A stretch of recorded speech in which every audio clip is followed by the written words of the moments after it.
कृषि विभाग आत्मा के द्वारा भागलपुर के 242 पंचायतों में नुक्कड़ नाटक के जरिए किसानों को जागरूक करने का काम किया जाएगा। नुक्कड़ नाटक के जरिए हर प्रखंड के सामूहिक स्थानों पर रबी फसल को कैसे सुदृढ़ करें, पराली नहीं जलाएं, कम पानी का व्यवहार करें, समय समय पर कौन सी दवा का छिड़काव करना है उसके बारे में बताना है। किस तरह से फसल में वृद्धि हो, कैसे ज़्यादा फसल का उत्पादन हो और किस तरह से इससे व्यापार सुदृढ़ हो, इसके बारे में भी बताया जाएगा। गौरतलब हो कि नाटक को लेकर अभी भी गांव में रुचि है, इसलिए नुक्कड़ नाटक के माध्यम से लोगों को जागरूक करने की यह पहल आत्मा भागलपुर ने की है।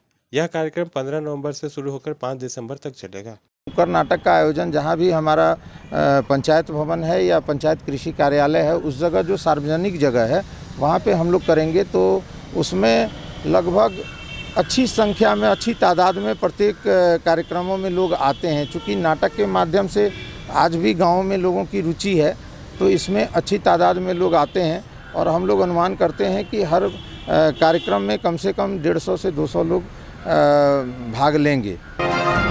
बिहार सरकार द्वारा जिला स्वास्थ्य समिति भागलपुर ने जनसंख्या में लगाम लगाने को लेकर पुरुषों को नसबंदी कराने के लिए जागरूक कर रही है। इसी बाबत परिवार नियोजन को लेकर पुरुष नसबंदी पखवाड़ा जागरूकता कार्यक्रम का आयोजन सदर अस्पताल में किया गया। लोगों को जागरूक करने के लिए जागरूकता रथ भी निकाली गई। जागरूकता रथ को हरी झंडी दिखाकर सीएस उमेश शर्मा एवं अस्पताल के कई पदाधिकारियों ने रवाना किया। गौरतलब हो कि यह रथ प्रत्येक प्रखंड जाकर लोगों को जनसंख्या रोकने के लिए पुरुष नसबंदी के बारे में बताएगी। साथ ही यह पुरुष नसबंदी जागरूकता कार्यक्रम 15 दिनों का है, जो 14 नवंबर से 24 नवंबर 10 दिनों के लिए दंपत्ति सर्वेक्षण भी करेगी और 25 से 29 नवंबर तक ऑपरेशन का कार्यक्रम किया जाएगा। कार्यक्रम के दौरान CS Umesh Sharma, ACMO doctor Archana, जिला कार्यक्रम पदाधिकारी फैजान अशरफी, विकास कुमार, सदर लिपिक रोशन कुमार आदि मौजूद थे। ये जो पुरुष नसबंदी चल रहा है सप्ताह पखवाड़ा, उसमें हम लोग जोर दे रहे हैं कि मेल स्टेरिलाइजेशन बहुत ज़्यादा हो और भी नॉन कन्वेंशनल मेथड्स भी हैं, उनके लिए भी हम लोग प्रचार प्रसार करा रहे हैं। आपने देखा अभी गाड़ी को भी हम लोगों ने रवाना किया। 41वां अंतर्राष्ट्रीय व्यापार मेला आज से प्रारंभ हो गया। यह 14 नवंबर से 27 नवंबर तक चलेगा। इस मेले में वोकल फॉर लोकल अभियान के तहत भारतीय उत्पादों पर प्रदर्शनी आयोजित की गई है। गौरतलब हो कि इस अंतर्राष्ट्रीय व्यापार मेला में बिहार पवेलियन की दीवारों पर अंग की अमूल्य धरोहर मंजूषा पेंट लगाई गई है। भागलपुर के मंजूषा कलाकार राज्य पुरस्कार से सम्मानित पवन सागर, अमन सागर, सुमन वर्षा, ज्योति, प्रीति, पूनम, कविता, सीता, सविता और अमित द्वारा बनाया गया है। लोक कला मंजूषा की पेंटिंग अंतर्राष्ट्रीय व्यापार मेला में मंजूषा प्रशिक्षक मनोज पंडित के नेतृत्व में तैयार की गई है और मंजूषा कला पेंटिंग को बिहार पवेलियन के तोरण द्वार पर बनाया गया है। मंजूषा कलाकार ने बिहार पवेलियन के तोरण द्वार पे मंजूषा कला का कार्य किया है, जिसमें पवन कुमार सागर, संतोष कुमार और अमन कुमार सागर ने काफ़ी अच्छा कार्य किया और पिछले 3 दिनों में दिन रात एक करके काम किया है और मंजूषा कला को आगे बढ़ाने का कार्य किया है।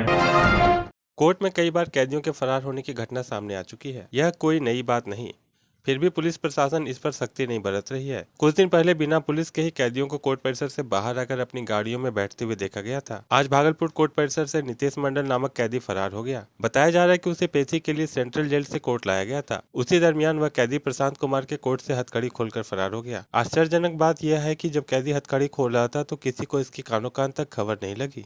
हम उत्पाद थाना में है। ये लोग कौन थाना में पकड़ा है? ये लोग हम लोग जैसा है ना, अलग अलग टीम है, इसलिए हम दूसरे जगह से हम लोग अच्छा से आए थे। ये लोग कहाँ पकड़ा है हमको पता। हरियाणा के फरीदाबाद में राष्ट्रीय स्तर पर आयोजित पावर लिफ्टिंग कंपटीशन में भागलपुर के 3 खिलाड़ियों ने गोल्ड मेडल सहित अलग अलग पदक जीतकर जिले का नाम रोशन किया है। फरीदाबाद में आयोजित पावर लिफ्टिंग कंपटीशन में देश के अलग अलग हिस्सों से कई प्रतिभागियों ने भाग लिया, जिसमें भागलपुर के कई खिलाड़ी शामिल रहे। राष्ट्रीय प्रतियोगिता में भागलपुर जिले की अनुप्रिया ने 66 किलोग्राम भार वर्ग में भागीदारी करते हुए बेंच प्रेस एवं डेड लिफ्ट में प्रथम स्थान, रविशंकर ने 100 किलोग्राम भार वर्ग में भागीदारी करते हुए डेड लिफ्ट में दूसरा स्थान हासिल कर सिल्वर मेडल प्राप्त किया। साथ ही अजीत राणा ने 68 किलोग्राम भार वर्ग में भागीदारी करते हुए तीसरा स्थान प्राप्त कर ब्रॉन्ज मेडल प्राप्त किया। जीत हासिल करने के उपरांत तीनों खिलाड़ी भागलपुर पहुंचे, जहां उनका भव्य स्वागत किया गया।